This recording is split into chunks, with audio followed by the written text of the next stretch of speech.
nakatira sa Tamayong, Kalinan, Davao City. Edgar Matobato. Matubato po, ma'am. Ilang taon na po kayo ngayon? Natawa ko June 11, 1959. Ang edad ko ngayon, 57. 57. Bakit po nandito kayo? Gusto kong mabigyan ng katarungan yung nagawa ko, yung nagawa kong mga kasalanan, nang pumatay ako ng mga tao, matagal na din, para mabigyan ng lahat yung namatay ng mga inosente para sa taong bayan, para malaman ng taong bayan ang ginawa namin sa Davao City.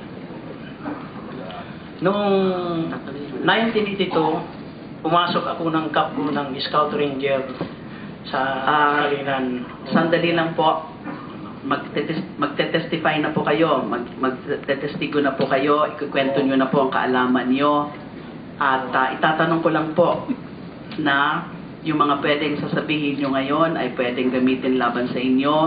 At pwede ho kayong magpa-assist ng isang abogado. Kailangan nyo ho ba ng abogado? Opo, ma'am. Opo, ma'am. Okay.